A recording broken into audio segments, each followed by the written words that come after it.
are bright and shiny in my mind. You got me loving, hating, crazy, indecision in my mind. Welcome to the Fall Podcast, where the focus is on deer hunting, tips, tricks, tactics, and stories from across the Midwest. And now, here is your host, Aaron Blasey. Welcome to the Fall Podcast. I am your host, Aaron Blasey, and this is episode 59. And man, we are approaching on our 1-year anniversary here, and it is going to be about the middle of next month, about May, middle of May. So I'm pretty excited about it, and I've actually got something that I'm going to reveal. I haven't even told you about it on our 1-year anniversary, so I'm excited about that. So big announcement coming. Ooh. All right. Yeah, I threw you a curveball a little bit there. Yeah. I haven't heard about this one yet. Yeah, maybe I should have confided in you, but... No, I like it. I'm hearing it for the first time like everybody else. Yeah, I can't release it right now, but we will release it here in the next couple episodes. And it might not be exciting for everybody else, but it's pretty exciting for me, and I think it'll be exciting for you. So it'll be cool. Hopefully everybody will like it. But today we're gonna have a little change of pace. You know, sometimes you and I like to get on here and just kind of BS together. And I've had a weird week this week. You know, I've been in the hospital with my daughter for the last 3 days, and she has pneumonia, double ear infection. She's been on oxygen, and luckily we got to come home. And but man, it's been a long 3 days. You know, spending the night in the hospital. And good thing is she's on the mend. We're getting better.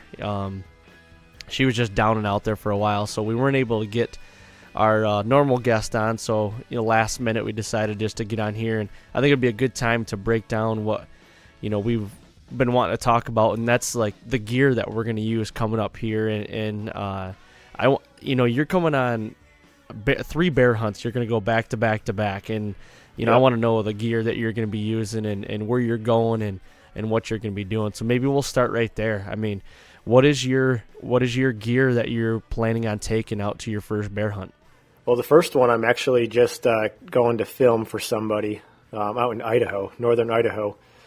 And, it's just kind of a little change of pace for me. I mean, obviously I film all of our deer hunts and stuff here in Iowa, but kind of getting back to the glory days of just being the cameraman and just laying down the footage, following a guy around northern Idaho on a public land spot and stalk black bear tag. So I'm really anxious for that. I'm excited because I've never hunted that part of the country. I've never even been to it. So I mean, I'm just going in prepared to hike a long way. And as far as gear goes, my camera setup is going to be as compact as possible. I'm taking a small Canon XF400. Really good choice for a hunt like this, I feel like, because it's 4K. It shoots 4K 60, and just dual SD card slots. Really easy, compact storage as far as files go. Lightweight. This thing's probably just a little bit bigger than a Handycam, but it's got 2 XLR imports on it for 2 channels of audio.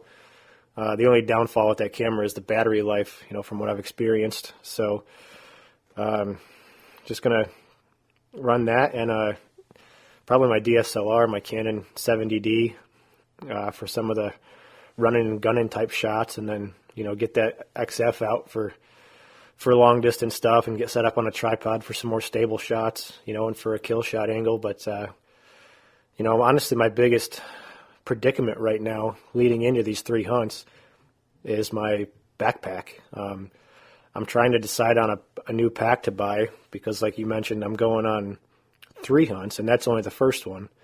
And the second one is going to be my Montana hunt, which is a public land hunt in Montana.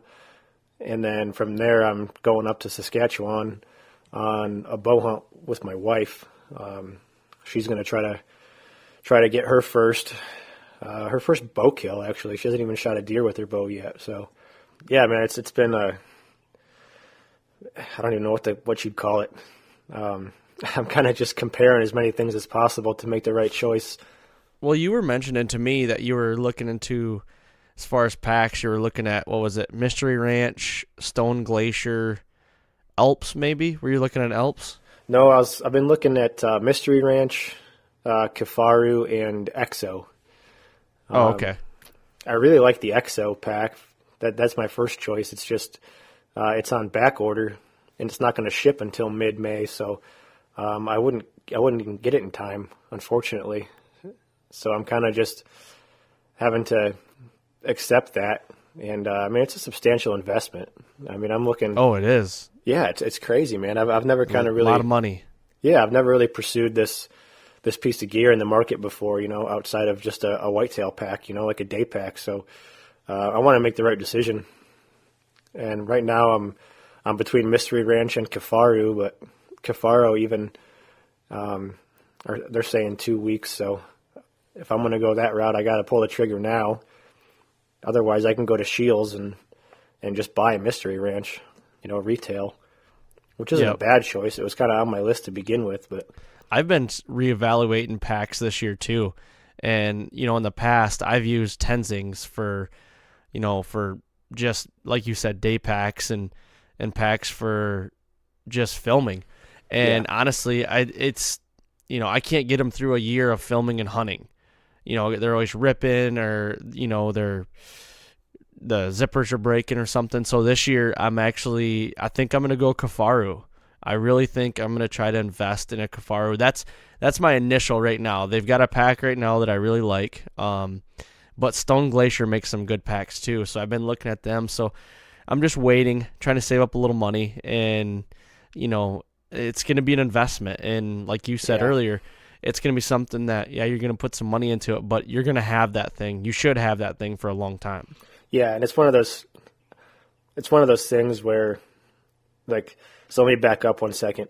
I did draw Montana elk, so that'll be an archery hunt I'm doing this year, and I've got, the possibility of helping pack out a bear in Idaho and hopefully a bear in Montana. So, like, I know that right now, just in this season, if I end up having to pack meat out like that, I'm going to get the value out of it because, the way these things are designed, with the frames and the weight distribution and the lifters and just the way that these companies design these packs, specifically for pack outs like that.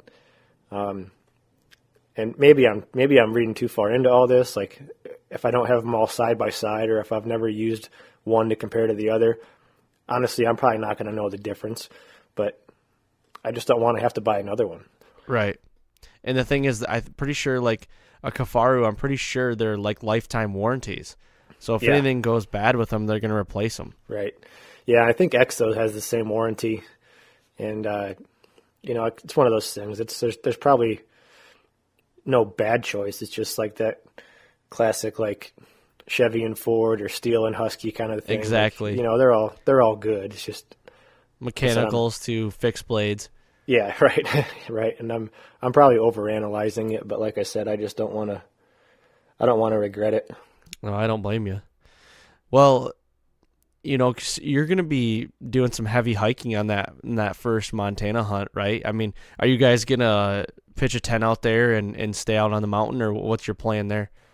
Idaho is the first one, but yeah, or Idaho, I mean, yeah. That's okay. That was a conversation I had yesterday, and I think the guy I'm going to film for, I think he would prefer to camp out there, but it's a 5-day hunt, so I need some power to charge batteries, and like I said, that camera I'm taking doesn't have the greatest battery life, especially if it's cold out there still. So all I can do is keep them all charged and with me at all times, and do my best to keep them separated as far as which ones are dead.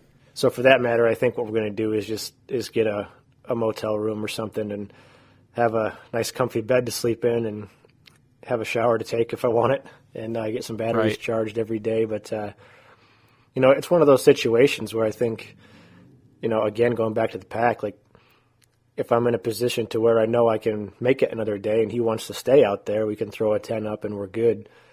So I'm just trying to prepare, obviously, for worst case scenario, or a couple days at a time. But another big thing I'm kind of thinking about is my feet. I know they had a pretty bad winter out there. They got hammered in February, and suspect to find some snow out there still. So, and all that rugged terrain and all the miles we're going to put on, glassing and everything. I'm not going to go buy new boots right now because I think that would just be, detrimental in the long run because they'd be new and, not really broken in. But I think what I'm going to run is my Cabela's Mendels out there. Good hiking boot. They're Gore-Tex, with leather uppers on them. And I think you've actually worn those in the past, haven't you? You've had a few pairs I of have those. Mendels, man, and they literally are the best boots I've ever had. And I've been on Dropped with them for 30 days, the same pair. So one pair I took on Drop for 30 days. I took to Northwest Territories on a sheep hunt, caribou hunt, and billy goat hunt for 2 weeks. The same pair I took to New Zealand. No, I'm sorry, not New Zealand. I had a different pair for that one. But I took them to Italy in the mountains hunting there. They've been all over, man. I'm still wearing them right now. Cabela's Mendel boots, in my opinion, are unbelievable. They've exceeded my expectations. That's exactly my conclusion too. For the price point, I think I paid like $230 for mine, and I've had them for I think 4 years now, and I've done mule deer and mountain lion hunts in New Mexico. They're my go-to whitetail boot in the early season before things kind of get sloppy and cold. I want to use the word dexterity, but as far as trying to operate with gloves on and how you kind of fumble around, I kind of look at boots the same way. A nice hiker like that gives me a little more dexterity on my feet versus, big chunky rubber boots. And I'm definitely not going to be putting rubber boots on to hike around for bears like that in the mountains. So, I agree. I'm pretty confident in that and putting those out there. So, I guess the biggest thing is going to be to stay dry on the feet, and they definitely do that. And then you sit down to glass for an hour, just kick them off and air the feet out, and you're good to go. I gotcha. Yeah, those boots, I agree 100% with you. If anybody, needs a good boot, and honestly, I bought the Mendels, I'm not going to lie, 2 weeks before I went on a sheep hunt, and I took them with me just worried all to hell about not having them broke in. I tried to wear them around the house, at work. I wore them every day, tried to get them broke in, but I took them on that hunt, never got one blister. They were broke in, never hurt my feet, nothing. And I don't know, literally best pair of boots I've ever had. And once I go buy another pair, they're going to be the same Cabela's Mendel boots. They're just they're crazy good. I have no reason to switch to anything else. Yeah, and I don't know about you, but mine have held up. There is not a rip in the leather. I still have the original laces on them. The sole is still 100% intact. Nothing's peeling apart on them. And like you said, I'm overly impressed by the quality, the comfort, and the durability of them. So yeah, I agree. The only thing that had ripped last September when we went on Dropped, halfway through the trip, there's almost, it's not like plastic, but it's like some sort of hard leather maybe. It's on the toe of the boot. It's the black part. Got the toe. I got a little crack in that, and I think the reason why is because at night we'd put the boots by the fire, and I think over time, it kind of dried itself out, and I think I might have tripped or kicked something, or I don't know what it was, but it cracked it, and it's not bad. It's not like the boots are, you can't wear them now. I can for sure wear them. It's just that's the only thing that's went wrong with them. I still have the same laces, everything, and I recommend putting a Dr. Scholl's in them though too. I did that from the get-go, and not that they're not that comfortable. They are comfortable as all heck, but it just made them that more comfortable, and put those in there and been rocking them ever since. Yeah. So that's one thing I'm not really worried about, but I'm excited. It's just going to be a really nice change of pace for me as well.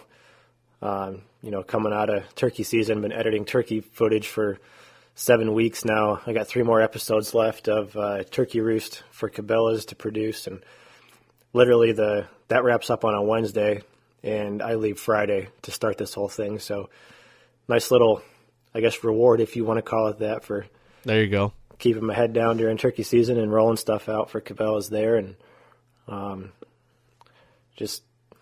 I don't know, these Western hunts always get me excited because it's just new terrain, new country, new tactics, new animals. Like, It's out of your comfort zone a little bit. Yeah. We're whitetail guys from the Midwest, so it's always cool to go out there and experience that. yeah, and I think with hunts like that, no matter what the species is, you kind of look at it with a different perspective or a different mindset. Like, I mean, I do anyway. I always feel like I'm trying to learn how to hunt those animals as I go, as opposed to whitetails where it's like, For sure. okay, here's a bedding area, here's a food source. Get between it, downwind side, you're going to see deer. This is a little different style, and I don't have a whole lot of experience hunting bears or elk for that matter, and it's just that whole learning process throughout the trip that I think comes through in the footage too, because you kind of you're seeing things differently. You're watching different animals and the way they act and anticipating their movements, and it's just not the same. And I don't know, it's always a surprise, I guess. Yeah, I mean, I think you're going to have a blast on these trips. I've been out there, haven't been on a bear hunt, but I think you're going to probably do a lot of glassing, and trying to figure out where one's at and go after it. But I think you're going to have a lot of fun out there doing that, and I'm jealous. I can't wait to hear about it when you get back, and hopefully everything holds up for you as far as gear-wise and your cameras, and lay it down, man. Yeah, I'm excited. Like, it's not to mention I'm driving 90% of it, so it's going to be just a complete adventure. Driving all the way from Iowa to Montana and up to Saskatchewan, and I don't know. That's the other thing I got to do is I got to get my truck ready for that. I need new shocks, I need new tires, I need some sensor replaced on my oil pressure, and I don't know. I just don't want to get stuck out there and in a bind where I got to drop another $1,000 on a truck repair. Exactly. Yep. Well, kind of moving forward, I mean, as everybody's listening to this, I'm actually going to be in Kansas turkey hunting with Chris and Casey.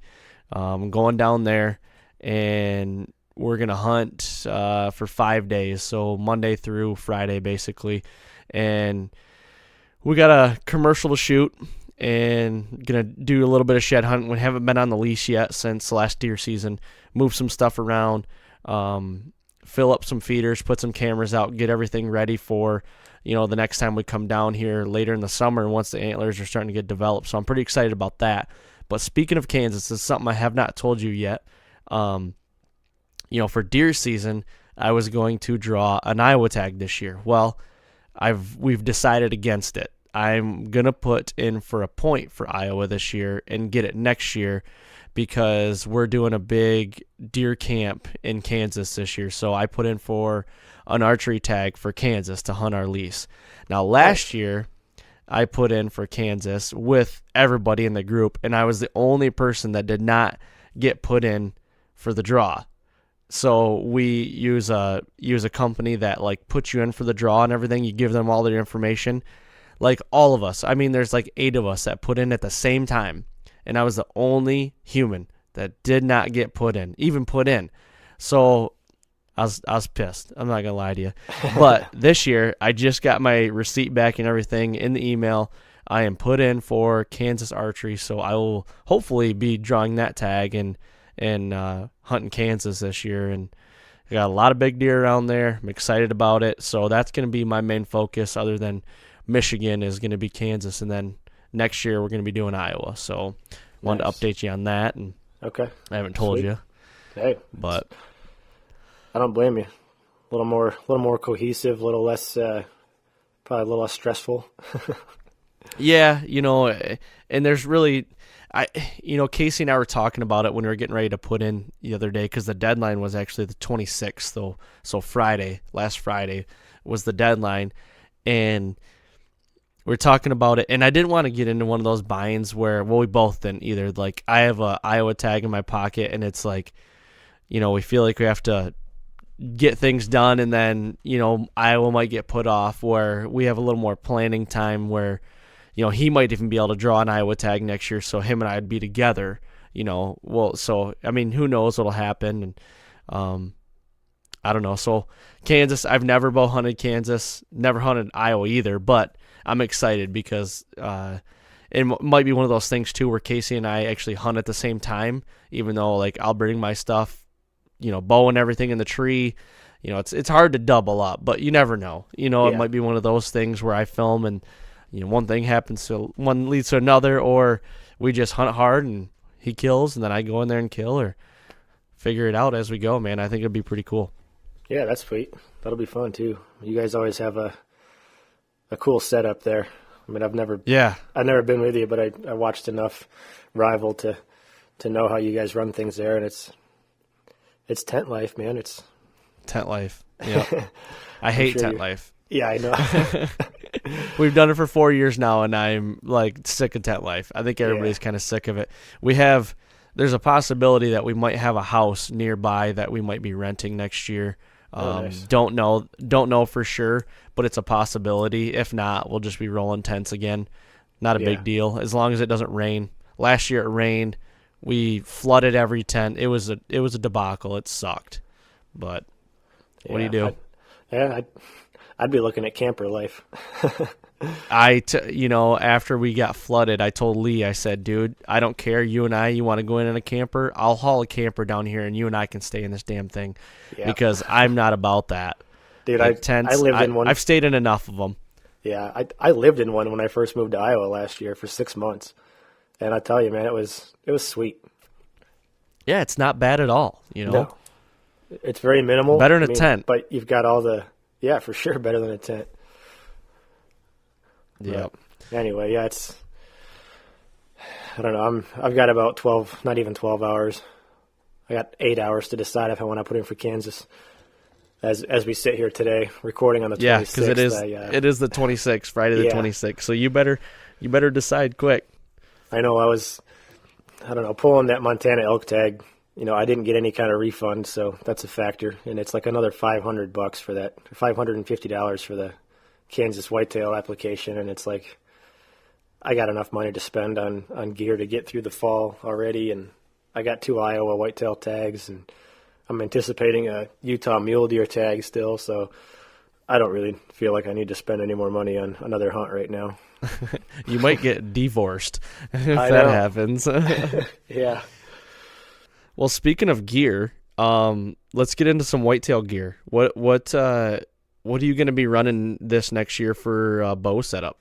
I really don't know yet. That I was supposed to be getting a new bow from Cabela's, their blackout bow, and I was really excited to be using that. They wanted me to use it for turkey season and get it on the show, and they actually put the wrong zip code in when they put my order through, and it got sent to someplace in Wisconsin.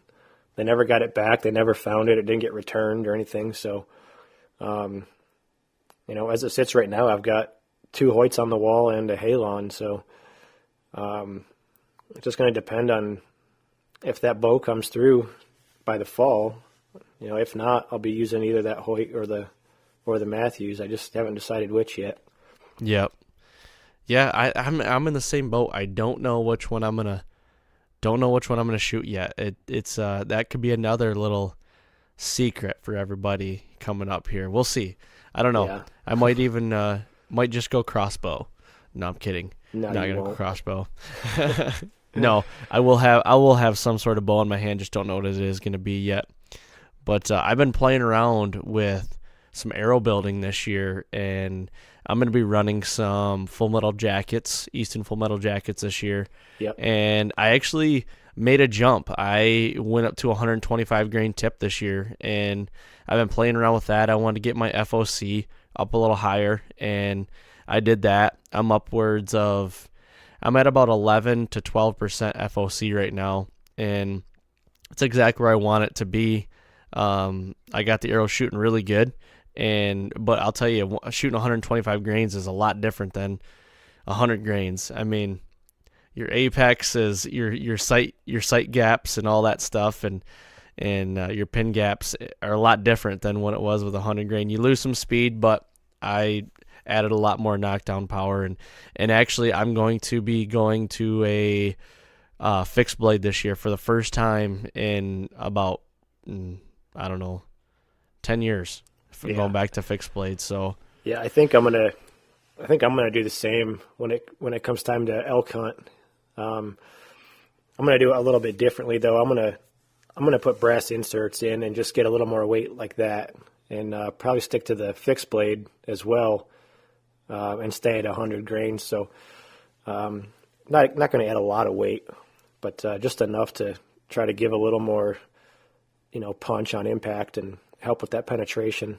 I don't know. I just don't want to get out there and find out the hard way that I needed a little more ass behind it, So right, yep. Just kind of take as many things out of the equation as possible going after those bigger animals. So yeah, I've been doing a lot of testing as far as like indexing, so making sure my, I do have a broadhead I'm testing out right now, and it's a 3-blade fixed blade, but I'm doing, testing with, fletching my arrows and making sure the fletchings are lined up with my blades, and doing them without them lined up, and just kind of playing with them, seeing what ones fly better, and then just going from there. If I can find one that flies the best, and then I'm just going to clone every arrow from there. Yeah. And it's the first time I've ever really did this much of intensive testing with arrows. And I always thought before, they're just arrows, get the right spine, throw them on the bow, paper tune them, go. And I'm like, right. No, there's a lot more to it. I mean, I'm weighing all my wraps, I'm weighing all my nocks, all my heads, all my arrows, and I'm cloning every one. So I'm offsetting, I might have a wrap that is like way heavier than another one, so I'm putting that on an arrow that's a little lighter than, so I'm just trying to get them, I'm getting granular with it, and I'm just trying to get them all cloned, so making sure they're all the right same thing. Yeah, man, the devil's in the details, they say, so that's a good strategy for sure.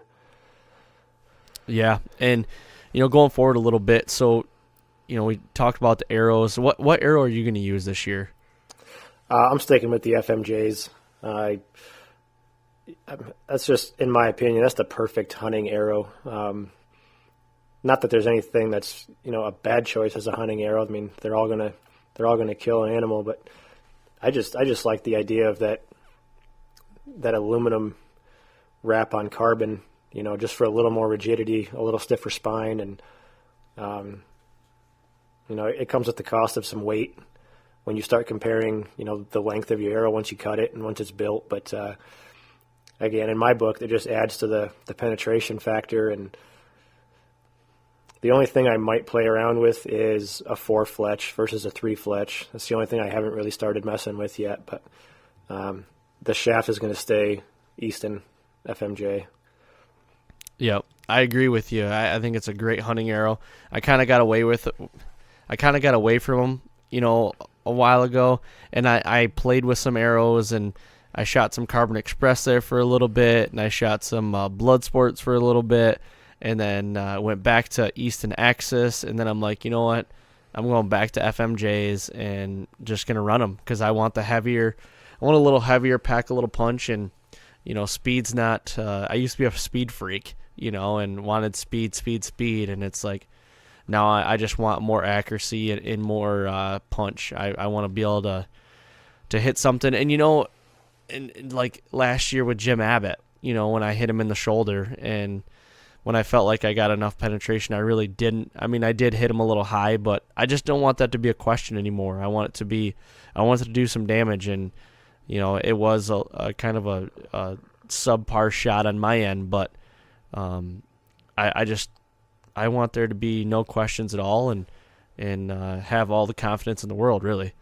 Yeah, and with Jim Abbott, it's one of those situations where you just put as many factors in your favor in case a shot like that happens.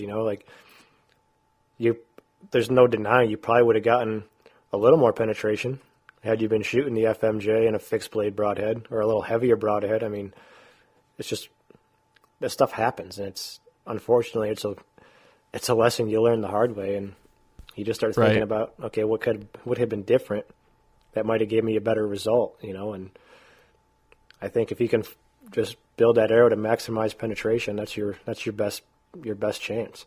I mean, anything's going to kill, when you hit that soft tissue where you want it to go, but in the event it doesn't go where you're trying to make it go, you just want to kind of cover the bases and make sure you've got a little more in your favor, I guess. I agree. Yeah, I mean, tip the scale in your favor as much as you can, and build as much confidence. I'm gonna shoot like crazy. We all signed up for the Total Archery Challenge here coming up in June, and I'm excited to shoot that. We're actually gonna go shoot the Sitka course, so it's like the sheep hunting course, and we're going up to Boyden Mountain there, up to where the ski resort here in Upper. Okay. It's up about 2 hours north of us here, and so it's Upper Lower Peninsula, you could say. It should be a fun shoot. Never done it before. Just kind of get away for a day and go shoot it and have some fun, lose some arrows, But really put yourself to the test. So, and I'm excited because this year I'm actually changing sights. I am going to use a Garmin Zero this year, so I'm excited about that. Waiting to get that. Interesting. But rangefinder built right in, and you can save arrow profiles and everything in there. So if you want to shoot different arrows for like a 3D setup to a hunting setup, you can save your arrow profiles in there. And I'm excited to get that and get that, tested and see what that's all about. That'll be fun. Yep. So I hate to, I'm honestly, so I've been shooting the Spot Hog for a couple years now, and I honestly do not want to give up my Spot Hog, even though this is a Garmin site. And now Garmin, they are one of our partners, so that is fortunate to have them on board and everything. But this Spot Hog, it is going to be on my backup bow and is going to be ready to go at a moment's notice. But that Spot Hog I love that sight. I love it to death, and I'll never get rid of it. And but it's just one of those things. Gonna have to shoot a Garmin here too, and I don't get me wrong, I don't hate it. It's an expensive sight, and I'm excited to try it out. Yeah, it's just that change factor. It's a new thing to learn. And Yes. Yes. But that's why I want to get it and just like try it out and just shoot the hell out of it. I want to make sure, it's second nature when it comes season, and it's not new. I want it to be all like, you've been here before, you know what to do, and let it go. Confidence. It's 100% confidence. yeah, that'll come. I mean, I think you'll end up being a little more impressed with it, probably a little more happy than you probably think you're going to be. I mean, how could you not? Yeah. You just range it, and it creates a pin for that exact distance. So it's Yeah. Well, and Chris and Casey shot him last year too, and I was really impressed. Like, I shot Casey's a couple times out of his bow, and the thing is like, if you hit the button one time to obviously range, and it gives you that pin.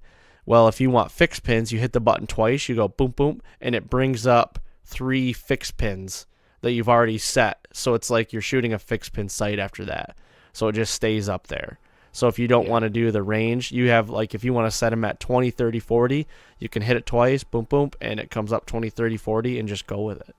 So gotcha. it's pretty cool. Yeah, it sounds like it. I've seen them in stores. I don't know. It just seems spacey to me, like space aged, like something off of Star Trek. But it's pretty innovative design, really. I think it's kind of come on strong, and a lot of people that do use it have liked it, from what I've seen. Yeah, for sure. Yeah, I mean, we've covered quite a bit here. I don't know what else we want to cover. Do you got anything else you want to cover? Any gear that you're going to try out this year? Anything you're excited about? I don't know if you could say I'm excited about it, but I'm definitely going to be dressing differently, layering differently for these bear hunts. We're going to be on the move quite a bit, and it's not something that really requires, I guess, camo or concealment, that camo gives you. Bears don't see that well to begin with, and from what I've in my experience, I filmed one bear hunt in BC a couple years ago with Layden. That was on a couple weeks ago, and the biggest thing with those bears is the wind. From what I can tell, they smell better than a whitetail, and the thing is, they remember a lot better than a whitetail too. So it's one of those things where once you're busted, you're probably not going to get another crack at them. But back to the apparel, I guess I'm just gonna try to stay, light. I mean, I'm probably gonna wear a mid-weight base layer, and then some of that 4-way stretch material. I bought a pair of I don't know what the model is. It's not Ranger. Made by Kings. It's a really nice pair of pants that Kings makes. Really lightweight. They dry really fast. They come in solids or camo. And I bought a pair of them out in Utah at the Western Expo out there, and I've kind of just been wearing them, as a daily pair of pants just to kind of see how they feel and get used to it. But it's pants. There's nothing to really get used to, but right. I don't know. I think they're going to be good. So I'm going to run those. And, the other thing on my mind as far as gear goes is rain gear. It seems like you can't ever go on a spring bear hunt without expecting to get, torrentially poured on. I mean, I'll be surprised if I make it through 3 weeks of bear hunting in May and June without getting rained on. It's pretty much inevitable. And, I just don't have the quality rain gear that I want to depend on for something like that to keep me dry and comfortable and just functional. So I've been kind of doing some research on some quality rain gear too. Obviously, weight is a factor because I got to pack it, but it's got to perform well too. So, I'm not just going to go buy the old Coleman PVC suit at Walmart. And although they're good, they keep you dry, that's for sure. But they don't breathe, and they're heavy and bulky, and Yep. Not comfortable. no, not at all. So it's just another one of those things where I got to go buy something else. But it's one again, like the pack, you buy it one time and it should last you. And in that moment when you have to rely on it, you're going to be glad you did. You spent the money. Yep. I agree. Yeah, I mean, my layering system for whitetail is, pretty simple. I have Cabela's ECWCS that I use for base layers. Yeah, that's my go-to. in my opinion, they're the best thing out there. Yeah. I have the lightweight version, the midweight, and I have heavy for whatever season. So I run that. And then I run Cabela's also makes a, I can't remember the name now. Primaloft. It's just Primaloft. It's a black suit and it's a little thicker. So I run that, the ECWCS, and then the Primaloft, and then I just have my outer shell. And usually that gets me through pretty cold temps. I can run that stuff pretty early through November, and then once we go back after our Thanksgiving hunt, or once we go back after Thanksgiving, I usually have to kind of amp it up a little bit, but that layering system is pretty key. I always wear a neck gaiter. My neck is my thermostat. If I get any, I could be bundled up as warm as you could get me. If I don't have a neck gaiter on and I get the wind and cold to my neck, I will be a mess. So I gotta have something that knocks down the cold on my neck, and it helps because I pop it up over my mouth, so I don't breathe out and have all that scent and everything coming out of my mouth. Yep. And then last year I switched up a little bit. I wore a ball cap every once in a while, but I went to more of a beanie last year just to try to keep more scent in and try to kill that bacteria. Not saying I'll never wear a baseball hat again, but I feel like I was losing a lot of scent out of my head from that. But that was my biggest change last year. So I'm going to use more beanies this year and just stocking caps. It's hard to get a good stocking cap fit though. Yeah. So for me, they tend to be too tight, and just after wearing it all day, it kind of starts hurting the back of my ears, like against my I guess, my skull or my scalp, whatever you want to call that part of your head. But, Yep. And I wear glasses, so it's like there's always that one little extra piece of my glasses that get pressed into the side of my head, and it ends up uncomfortable. Otherwise, Right. it's like some big, fluffy pumpkin head looking kind of, sleigh riding hat. Yep. Yep, for sure. Well, lastly, before we shut this down, I do want to mention, though, the most important thing, that gear that we didn't mention, in my opinion, is and it just reiterated last night when I was working on a bow. But what string are you going to be running this year from ABB? Premium, Platinum, or Pursuit? What's your go-to this year? I got platinums on all my stuff. Do you? And, I mean, we've talked about it a million times, but, there's, I don't know, like, even on a brand new bow, like, I got an RX-1 this year, and, there's usually a break-in time where you kind of get some of that twist out of the factory string, and, you're always reaching up to rotate your peep over before you go to full draw, and, again, in the moment of truth, that one little thing that you don't have to do, is crucial to me. Not to mention the quality of string that they're made out of. I may not be using the the right verbiage on this stuff, so if Bryant hears this, I apologize. But they last so long, and there's no fray, there's no stretch, there's no twist, and it's worth it. It's such a good investment. I mean, I've compared it to tires on your truck. You can't drive a vehicle without tires on it, and you can't shoot your bow without a string. So everybody can justify, a couple $100 more on a good set of tires versus a crappy set you're going to replace in a year. I look at bow strings the same way, and well worth the investment to put a ABB string on your bow.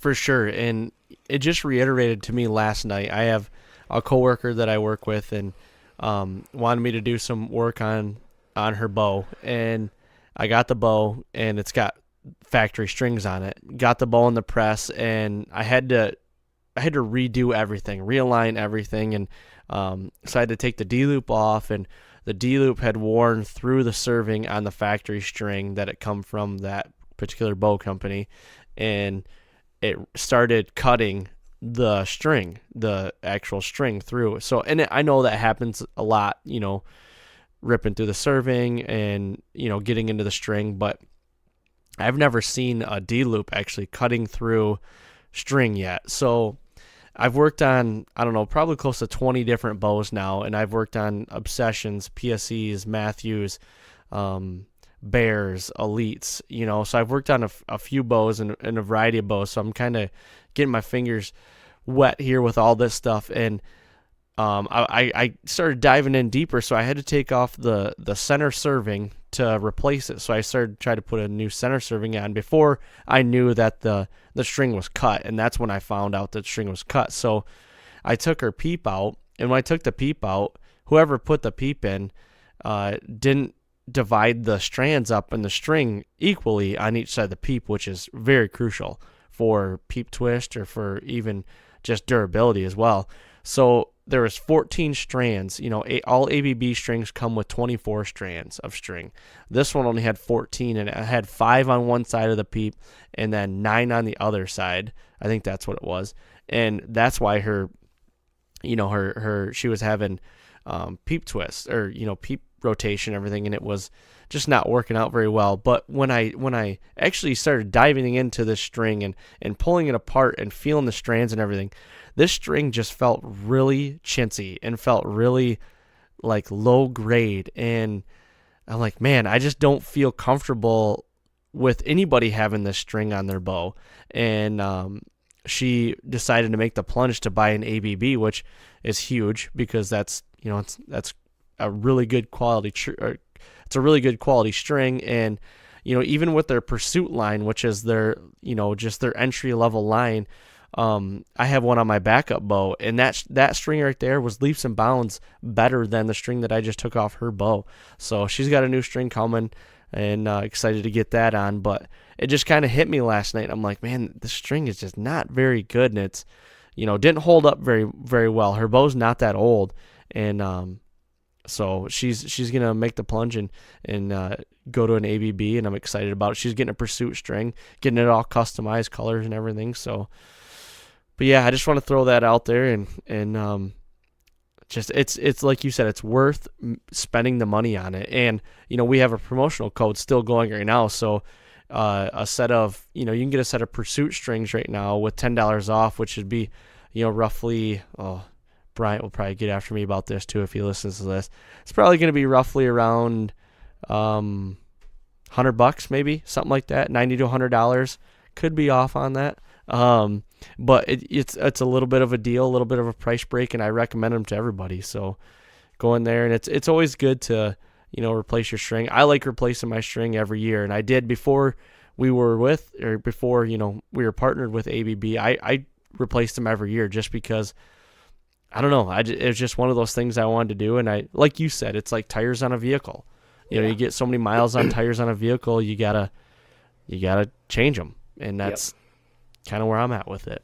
Yeah. So I just pulled the website up real quick, and that with the fall podcast discount, they'd be $89.99, so $90. And let's see here, the three options: Premium, Platinum, and Pursuit. The Platinum is the top of the line, and you'd end up spending $149, and then the Premium you'd end up looking at $119, and then the Pursuit series you'd be looking at $89. Perfect. So. Yeah, and just use that fall podcast code and check out, and you'll get that deal, and we'd appreciate it. A couple people have done it already. Bryant's been kind of relaying the message, and a couple people have done it, and it's always good to get some more out there. And if you guys are in the market for them, that's what we recommend. We've been shooting them for a while now, so. But yeah, I think that'd be a good spot to end it. What do you think? Yeah, we're going to have to maybe get ahead on a few of these coming up. I'm going to kind of be out of pocket and off the grid for just about 3 weeks, starting, I guess about the 20th of May, so we might need to record a few ahead of time. Otherwise, I don't know, do a little recap when I get back. Yeah, maybe we'll do, if we can't get ahead of it, we'll do a recap. I'm still going to do some. I mean, you and I have talked about it. I got a turkey hunt coming up here next week that we're going to be on, and I might have Adam and Keegan kind of jump in on that. That's and just kind of take your place a little bit. You're not going to be replaced. No, you're irreplaceable. So, yeah, my heart skipped a beat we're for still. a second. You're still going to be in the mix, but yeah, it's cool. I mean, you got some pretty cool hunts coming up that you can't miss, and you gotta. I'm just excited. We'll do a podcast when we're done and get to hear the whole story about all of it. So yeah, it's gonna be it's gonna be a whirlwind, that's for sure. It's gonna be a grind, I guess, if you want to call it that. But I welcome it with open arms. Sweet. Well, good luck on that, man. If we don't hear you again on the podcast here for a couple weeks, I don't know if this will be the last one or not. When do you leave for that one? So I leave on the 20th. I fly out to Spokane, and then I come back to Des Moines on the 25th, just for a day and a half, and then I load the truck back up and turn around and head back out there. So it's kind of a cluster, just because I've got a wedding in New York that we have to go to. My wife is in the wedding, and that's on the 19th. So if I wanted to push it, I could fly back on the wedding's the 18th. I could fly back on the 19th, but I would have to get in the truck and leave that night, Sunday night, the 19th, and drive all the way to Idaho to be ready to hunt on the 21st. And I just don't know if I'd have enough gas in the tank, or you know what I mean, right. to do a haul like that and then turn right around and start hunting. But I may just take the easy way out and just fly one time and then come back and regroup for a day and then make the trek back out there. Yep. Well, if you can make it work, that's what I'd be doing. Yeah.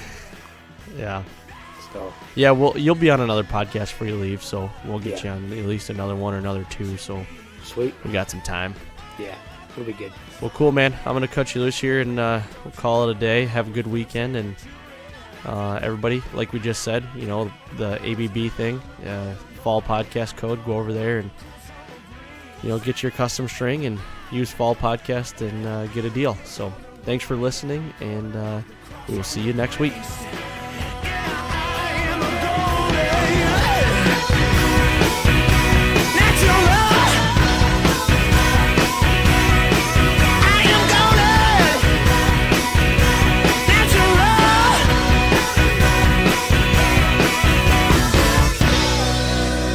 Natural.